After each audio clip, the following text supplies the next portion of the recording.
السلام علیکم ورحمۃ اللہ وبرکاتہ۔ آج 13 ستمبر بروز بدھ 2023 ہے۔ ہم اس وقت جنوبی افریقہ کے شہر جوہانسبرگ کے تبلیغی مرکز نور مسجد میں کھڑے ہیں، اور یہ اس کا باہر کا منظر ہے، اور یہ سارا باہر کار پارکنگ ہے۔ یہ دیکھیے، جیسے میں نے پہلے بھی بتایا تھا کہ یہاں مساجد میں کار پارکنگ مسجد کے حال سے بھی زیادہ بڑا ہوتا ہے، کیونکہ لوگ جو ہے وہ کاروں پہ ہی آتے ہیں نماز پڑھنے کے لیے۔ ماشاءاللہ اندر کا بہت نورانی روحانی ماحول ہے۔ پہلے بھی ہمارا یہاں آنا ہوا تھا شب ہفتہ میں، اور آج بدھ کے دن بھی یہاں حاضری ہوئی ہے۔ یہ اس کا باہر کا منظر ہے، اور ابھی عصر کا وقت ختم ہونے والا ہے، مغرب میں کچھ منٹ باقی ہیں۔ تو یہاں سے اب ہم انشاءاللہ دارالعلوم آزادویل جانے والے ہیں۔ ہم اپنے میزبان بھائی عمر رشید صاحب اور مولانا خرم شہزاد صاحب کے ساتھ ہیں، اور یہاں کے ہمارے دو رفقا افتخار اور اسامہ شفیق دونوں سرگودا کے ہیں، وہ اس سفر میں ہمارے ساتھ ہیں۔ تو یہ دیکھیے، یہ تبلیغی مرکز کا منظر ہے، جوہانسبرگ جنوبی افریقہ نور مسجد تبلیغی مرکز۔ السلام علیکم ورحمۃ اللہ وبرکاتہ۔ السلام علیکم ورحمۃ اللہ وبرکاتہ۔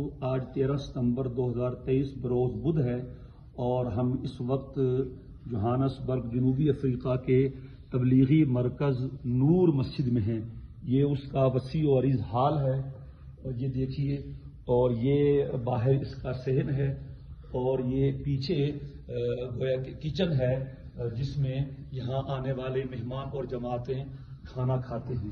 ہم پہلے بھی یہاں آئے تھے شب ہفتہ، میں نے بتایا تھا کہ یہاں شب جمعہ نہیں ہوتا، شب ہفتہ ہوتا ہے، اور اس وقت ماشاءاللہ کافی احباب تھے اور بہت پر نور ماحول تھا۔ اور آج ہم بدھ کے دن بھی یہاں آئے ہیں، یہ بھی ہماری زیارات کا حصہ ہیں، اور آگے انشاءاللہ دارالعلوم آزادویل بھی ہم پہلے گئے تھے، لیکن وہ رات ہو گئی تھی۔ ابھی یہاں سے عصر پڑھ کے انشاءاللہ ہم دارالعلوم آزادویل جائیں گے۔ السلام علیکم۔ میرے ساتھ حسب سابق ہمارے میزبان مکرم بھائی عمر رشید صاحب ہیں، اور مولانا خرم شہزاد صاحب ہیں، اور یہ سرگودا کے اسامہ شفیق صاحب ہیں، اور وہ ہمارے 92 چک کے نام مجھے نہیں معلوم، مسیر کہتے ہیں، یہ ساڑھے مسیر نے تھوڑا نام کی مسیر جی افتخار مسیر افتخار، اور آج ہم نے ناشتہ بھی مسیروں کے پاس ہی کیا ہے۔ السلام علیکم ورحمۃ اللہ۔ السلام علیکم ورحمۃ اللہ وبرکاتہ۔ آج 13 ستمبر بروز بدھ 2023 ہم جوبک میں جوہانسبرگ میں نور مسجد، جہاں کا ماشاءاللہ بڑا عظیم تبلیغی مرکز ہے، وہاں آئے ہیں، اور یہ یہاں کا وضو خانہ ہے، اور دیکھیے ماشاءاللہ کس طرح کا نظام ہے۔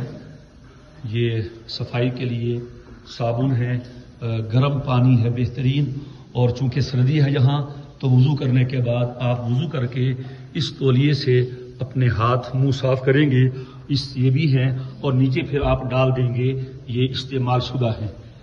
کس قدر صفائی کا ستھرائی کا ماحول ہے، اور یہاں پر یہ بھی ہے کہ آپ اپنے پاؤں بھی ہاتھ وغیرہ بھی گرم کر سکتے ہیں، کیونکہ یہاں ابھی بھی ستمبر کے مہینے میں یہ ہاتھ والا ہے، اور یہ نیچے والا پاؤں والا ہے۔ ستمبر کے مہینے میں بھی یہاں پاکستان کے دسمبر والی سردی ہے، تو ماشاءاللہ انہوں نے سارا انتظام کیا ہوا ہے۔ نور مسجد تبلیغی مرکز جوبک جنوبی افریقہ۔ السلام علیکم ورحمۃ اللہ وبرکاتہ۔ یہ جوہانسبرگ جنوبی افریقہ میں تبلیغی مرکز نور مسجد کے بیت الخلاء ہے۔ دیکھیے کس طرح کا صاف ستھرا ماحول ہے۔ یہ ہاتھ دھونے کے لیے بیسن ہے، ساتھ میں لیکوڈ صفائی کے لیے صابن ہے، اور یہ اس طرح بیت الخلاء ہیں۔ ہمیں پورے جنوبی افریقہ میں اس طرح کے بیت الخلاء WC والے نہیں ملے۔ یہاں کموڈ بھی ہے، اور بڑی تعداد میں WC بھی ہیں، اور یہاں کے طہارت خانوں میں یعنی بیت الخلاء میں کہیں بھی پانی نہیں ہوتا، پانی خود لے کے جانا پڑتا ہے بوتل میں، منرل واٹر لے کے، جو بھی۔ یہاں ماشاءاللہ چونکہ یہ مرکز ہے، تو یہاں ہم نے دیکھا کہ یہاں پر یہ بیت الخلاء میں بہترین پانی کا انتظام ہے. یہ چاروں طرف یہ بیت الخلاء اور بیسن لگے ہوئے ہیں.